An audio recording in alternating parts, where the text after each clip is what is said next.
इतिहास के पन्नों में कई कहानियां दर्ज है जिसे सुनकर आप भी हैरान रह जाओगे।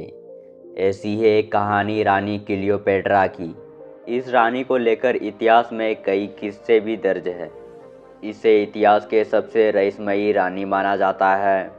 इन्होंने 51 ईसा पूर्व से 30 ईसा पूर्व तक राज किया और ये भी कहा जाता है कि इस रानी के दौर में अर्थव्यवस्था जितनी मजबूत थी उतनी किसी और राजा के दौर में नहीं थी। रानी क्लियोपेट्रा को लेकर यह भी कहा जाता था कि उस दौर में उनसे सुंदर रानी पूरी दुनिया भर में कोई नहीं थी। इतिहासकारों ने उनकी सुंदरता के बारे में लिखते हुए इस बातों का भी जिक्र किया था कि वो इतनी सुंदर दिखने के लिए गधी के दूध से रोज नहाती थी और इस दूध में लगभग 300 गुलाब के फूल डाले जाते थे।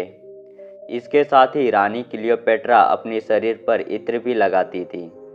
रानी क्लियोपेट्रा को लेकर कहा जाता है कि उन्होंने अपने सगे भाइयों से शादी की थी और 18 साल के उम्र में रानी क्लियोपेट्रा का पिता का निधन हो गया था।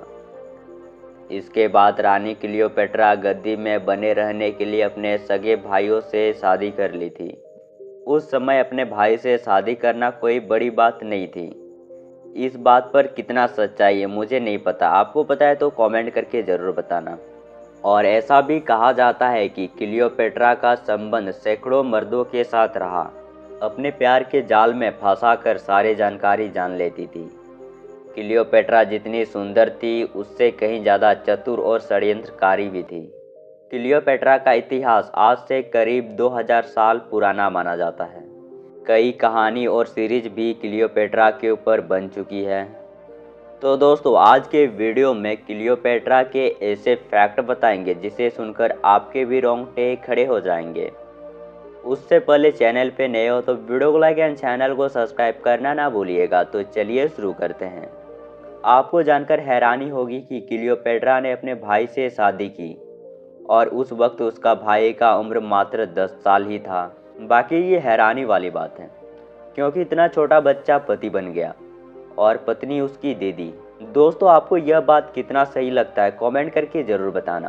क्लियोपेट्रा सिर्फ सुंदर ही नहीं थी बल्कि वो बहुत ही समझदार भी थी और ऐसा भी कहा जाता है कि उस वक्त के सबसे सुंदर बुद्धिमान भी थी। और बुद्धिमान होने के साथ साथ उसे 9 भाषाओं का भी ज्ञान था। उसने जड़ी बूटियों और ब्यूटी के ऊपर कई किताबें भी लिखी थी।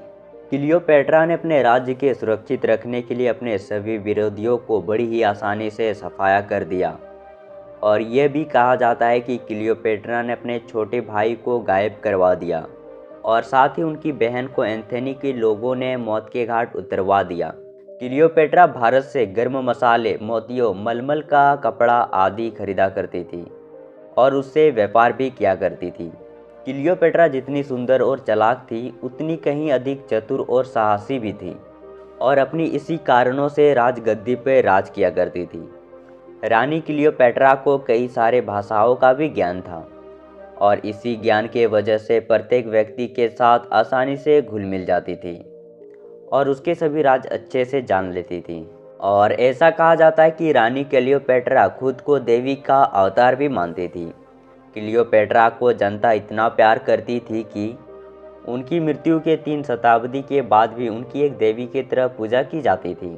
क्लियोपेट्रा ने अपने राज्य के जनता में इतनी धाक जमाई थी कि वह किसी भी बात पर आंख बंद करके विश्वास नहीं करती थी बल्कि अपनी ज़रूरत के हिसाब से और समय के हिसाब से ही कोई नियम लागू करती थी।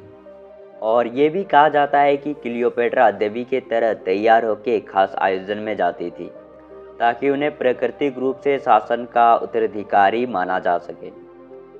रानी क्लियोपेट्रा का बात सुनने वाली इसके बातों में खो सी जाती थी। इसीलिए कहा जाता है कि क्लियोपेट्रा न केवल सुंदर और आकर्षक थी बल्कि बुद्धिमान और चतुर भी थी।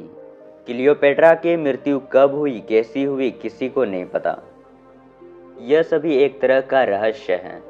कुछ लोगों का कहना है कि क्लियोपेट्रा ने खुद को सांप से कटवाकर आत्महत्या कर ली थी और कुछ लोग का कहना है कि क्लियोपेट्रा ने अधिक भोजन का सेवन किया जिसके कारण मृत्यु हो गई। लेकिन असली रीजन क्या है किसी को नहीं पता। इसमें आपका क्या राय है कमेंट करके ज़रूर बताना। तो मिलते हैं अगले वीडियो पे, तब तक के लिए बाय बाय दोस्तों।